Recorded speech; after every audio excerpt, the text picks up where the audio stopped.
5 seconds.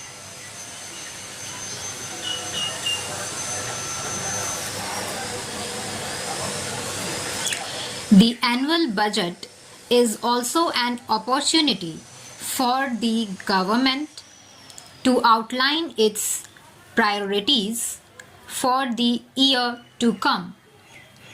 The priority of our government is clearly to provide additional resources for vulnerable sections, rural areas, and social and physical infrastructure creation.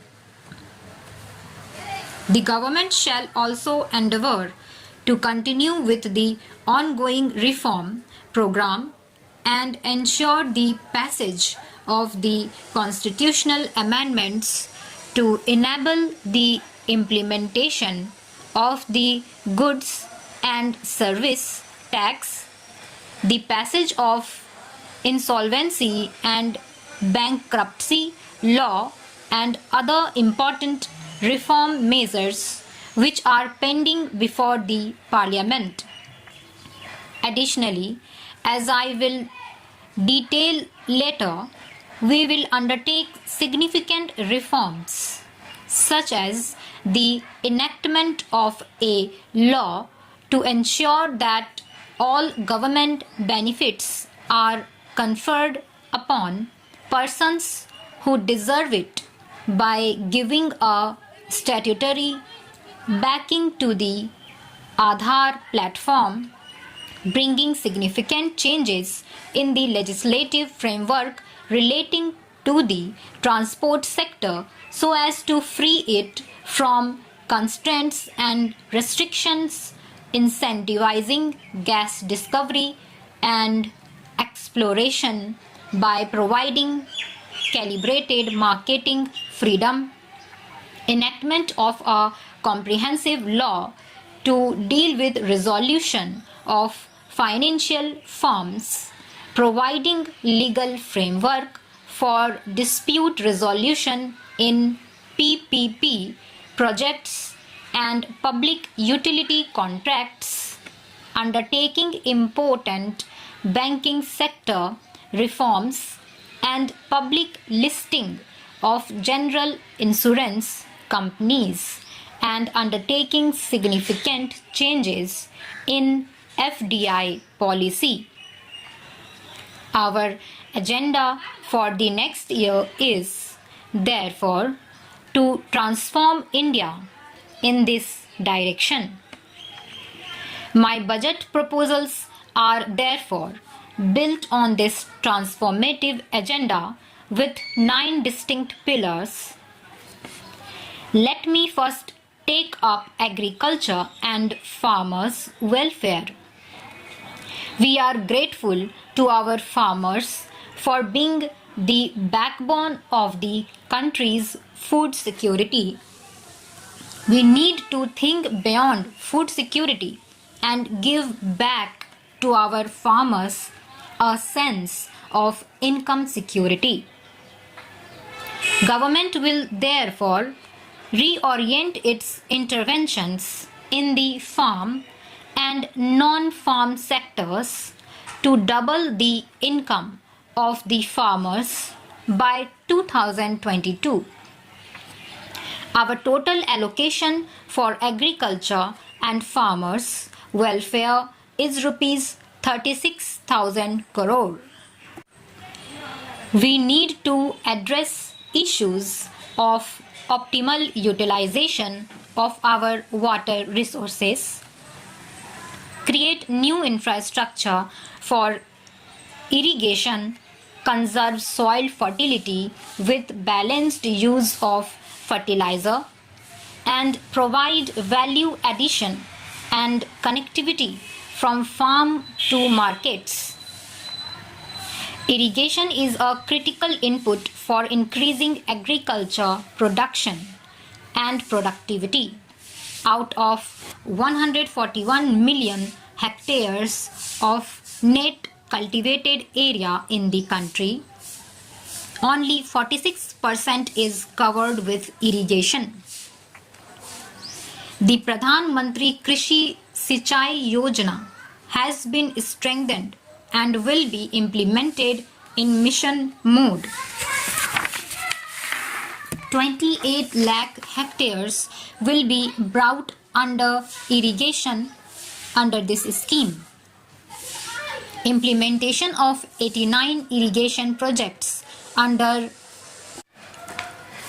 AIBP, which have been languishing, will be fast-tracked. This will help to irrigate 80 lakh hectares.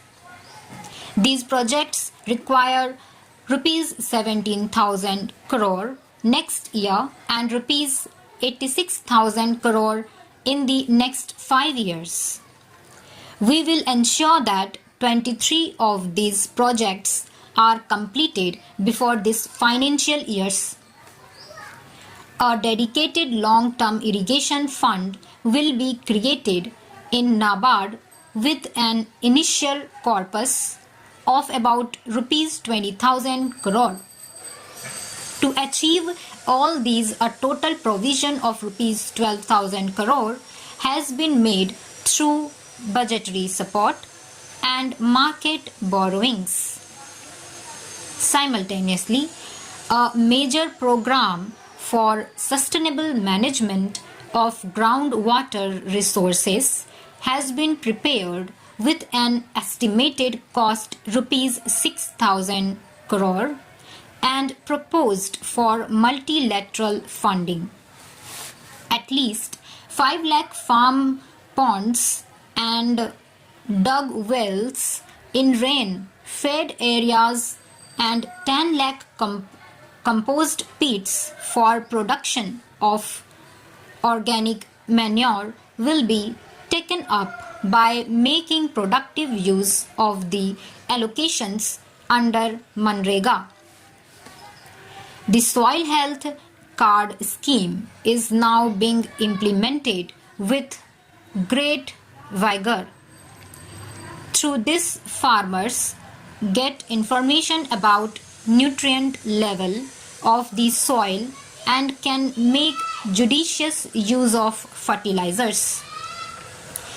The target is to cover all 14 crore farm holdings by March 2017. Rupees 300 crore has been provided for National Project on Soil Health and Fertility. Besides, 2,000 model retail outlets of fertilizer companies will be provided with soil and seed testing facilities during the next 3 years. Fertilizer companies will also co-market city compost, which increases the efficacy of chemical fertilizer. A policy for conversion of city waste into compost has also been approved by the government under the Swachh Bharat Abhiyan. To increase crop yields in rain-fed areas, which account for nearly 55% of the country's cultivable land, organic farming is being promoted. Towards this end, the government has launched 2 important schemes. First, the Paramparagat Krishi Vikas Yojana, which will bring 5 lakh acres under organic farming over a 3-year period. Second, the government has launched a value chain based organic farming scheme called Organic Value Chain Development in Northeast region. The emphasis is on value addition so that organic produce grown in these parts find domestic and export markets. A total provision of rupees 400 crore has been made for these schemes. Access to markets is critical for the income of farmers. The government is implementing the Unified Agriculture marketing scheme which envisages a common e-market platform that will be deployed in selected 585 regulated wholesale markets.